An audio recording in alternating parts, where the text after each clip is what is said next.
Hello, I am Dwayne Black. I've been an instructor in NASA since October 2018 and have instructed several times a year at VIR, along with a couple of other clubs since that time period. And I want to make a series of videos on an intermediate to advanced ways to run VIR. So we're going to start out this clip with how we're going to run turn 1 through turn 7, what I sometimes call the segment 1. Hope you enjoy. How to navigate VIR. So I'm going to start with what I call turn 18, ironic, the last corner, but it's as you're coming to the finish line, and well, where better to start than the start and finish line. So as you're coming along here, if you're in a light car, this is no problem. Light cars, low horsepower, they're wide open throttle, they're looking to kind of clip the apex as they go by the inside of this corner here. But a big heavy car with a lot of horsepower likes to wash out. The reason is it's a slight right turn, you're going very fast. I'll move my camera up out of the way. I'm going 115 miles per hour, but something like a GT500 Mustang or a Corvette could very well be running 140 right here. And there's a dip. If you look at the edge of the track, you can see it goes down and it goes up. This is the why you have a problem.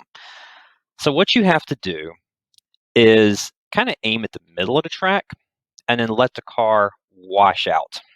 If you have a light car that that's not a problem with, then don't worry about it. But if you have a heavy car, if you're having trouble going wide open throttle all the way to turn 1, that's where you need to go look, most likely. So as we go into turn 1, a very hard braking zone, and it's going to be very, very important that you stay straight. That's goal 1 here, is that you want to keep your car within 1 to 2 feet of the edge of this track all the way down.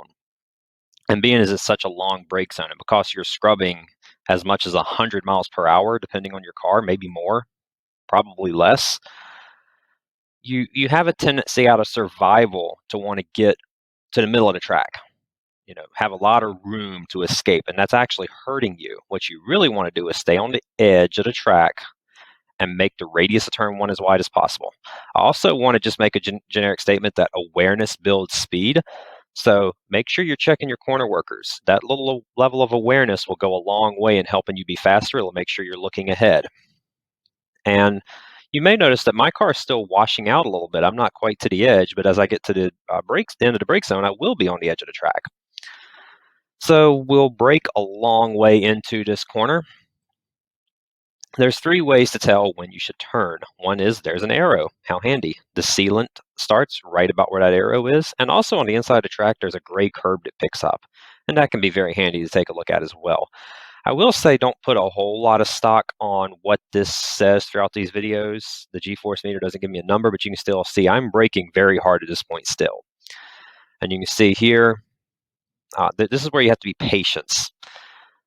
And the reason is this is a very low grip section of track for a couple of reasons.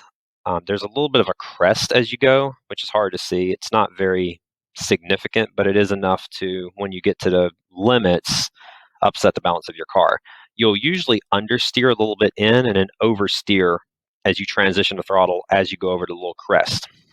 Now, I use 3rd gear, and I would definitely encourage you to experiment with using a higher gear here, because you're going to have a hard time putting a lot of power down anyway, as the track gets pretty slippery on exit.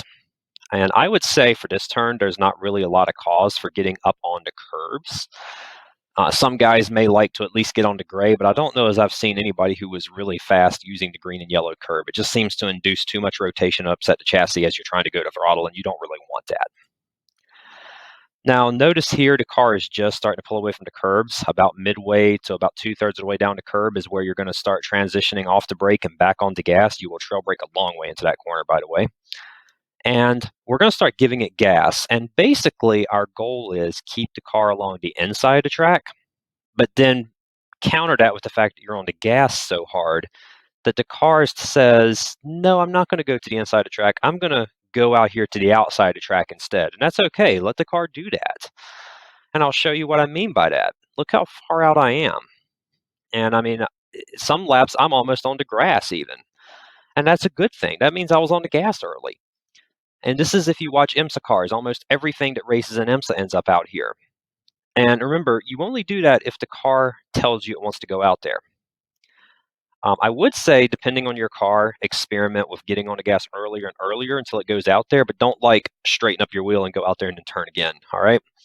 I was very, very comfortable for a long time, but this meant I wasn't getting to the gas early enough. If my car was over here, my V6 Mustang, it meant I was not getting on the gas early enough or hard enough. So just something to keep in mind. I've been faster in a higher gear and going wider. So once we come off the corner, this is where the extra pavement ends for turn one. Turn one has some extra pavement on the left side in case you overcook it. Aim to be in making your turn in around here for turn two. So once we get there, you'll see this is the point where there is a transition, and it's hard to see, but there is a curb for turn two up ahead. Very important, I think, that we be on the gas to about the curb. Experiment with your car and tires, but this is a very challenging brake zone that you're coming up on. And I would say it's not necessarily important to get on the curb, especially I would say stay off the curb, actually. It's not necessarily important to get too close to the curb, but be within a few feet of that left-hand curb that's coming up. I'll talk about the school line in a moment. And now what we're going to do is there's a few things that are obscuring our sight, but right in front of this, the tech shed, which on this camera angle is very hard to see, but here's the Pagoda Grill, here's a tech shed, and then behind these words somewhere is a control tower. Kind of in front of that tech shed from us, somewhere along in here, there is a corner worker. It's a lot easier to see in real life. Now, you're going to aim the car kind of at that stand to the tech shed, somewhere in that area as you come through here. And you're going to brake straight-ish back to the outside of the track. A lot of instructors, when you're in DE1, will tell you to take like a rim shot around turn two. The reason is if you're ever sitting in the passenger side of a car and you tell somebody as they're approaching turn two, okay, go to the inside. Well, the thing is, by the time they go to the inside, then you tell them to go to the outside, and their brain can't process it fast enough. And I don't know why. Maybe they think, oh, he's wrong. I'm supposed to stay inside or whatever. They end up staying on the inside all the way around turn three, and that is bad. You do not want to do that. Now, there's the corner worker again, hard to see. But you see now I've brought the car out to the outside of the track, and there is a green and yellow patch, or curb rather. The patch, however, this showed up around late 2018, early or late 2019 rather, I think it was. Your eyes should also be glancing left and telling you what's around the corner. You're not going to stare around the corner, but you're going to glance around there and see what's going on. Now, you're also going to want to make sure, I think, that your right side tire touches that patch. And that's very hard to do. Out of survival, you're going to want to turn in early. Please don't be tempted. And you want to be turning from this patch or turning over the patch from the curb. All right. Now, this is also going to be a spot I'm going to hold my hands up. This is a decreasing radius turn. It gets tighter and tighter as you go. So when you're sitting in that car, your hands are going to just keep adding input and adding input and adding input as you go until you get about right here. And then you're relatively quickly going to straighten up. Rewind and watch that again if you need to. So here you're going to unwind relatively fast and get back to the gas relatively fast. Make sure you see there's a corner worker ahead. You should be checking them around this time. As you unwind the wheel and go to the gas, if your car tells you, I want to go over the curb, great. But if your issue is that you're like straightening up the wheel to intentionally go out there, you're not being as fast as you could be. So what you're going to want to do is get on the gas so early and stay on the gas. If you go over this curb, but you lift off the gas or something to that effect, or maybe you, I'm going to straighten the wheel or even turn a little bit right to get out here, that's slower.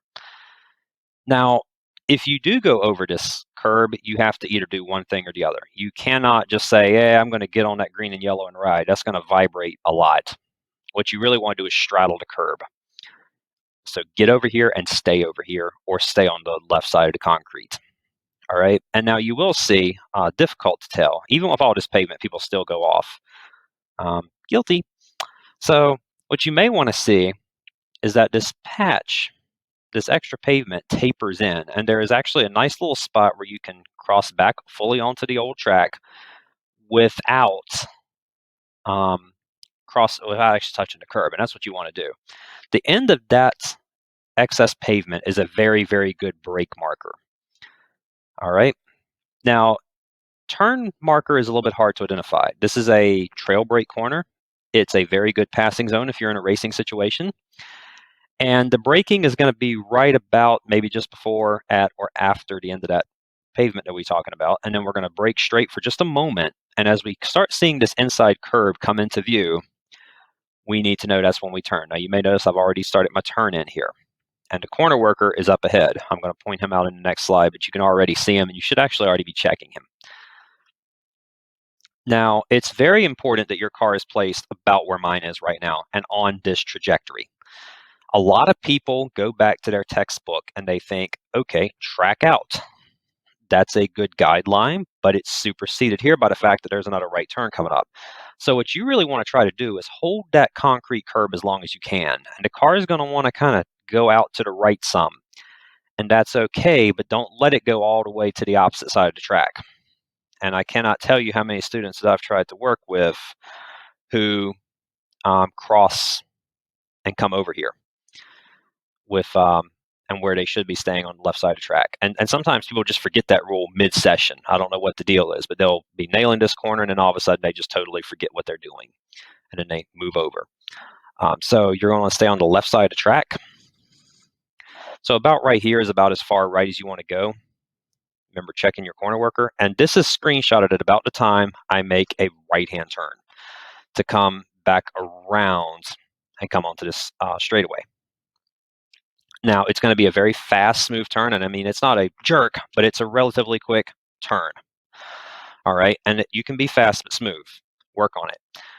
I would say aim at the gray curb, not so much the green and yellow. Experiment with the green and yellow as your car and skills permit. And you should be getting back to power here. Maybe not quite wide open throttle, but you're going to be putting down a lot of power as you go through here. This is a good apex. And now you're going to be wanting to track out to the left as you go by, of course, keeping a check on your corner worker as you go. And this is the next important point because most heavy cars or cars that are on street tires, even if they're light, are going to need a lift here to make this work.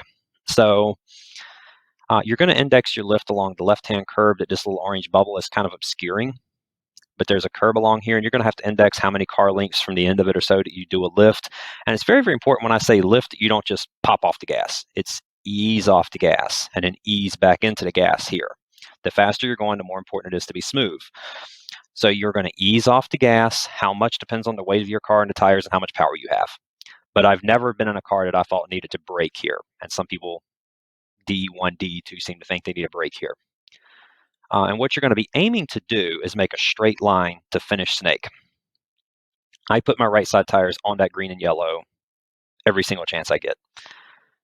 And make a straight line out of here. Check your corner worker as you go, and your eyes should be at the end. If I'm sitting in your passenger seat, I can tell where you're looking here without looking at your eyes. If you get to about here and you're on the gas and you're accelerating all the way out, you're good.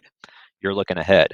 But I'll see guys who are like weaving through here, and they're like looking for more weaves at the end, and there's no more weaving.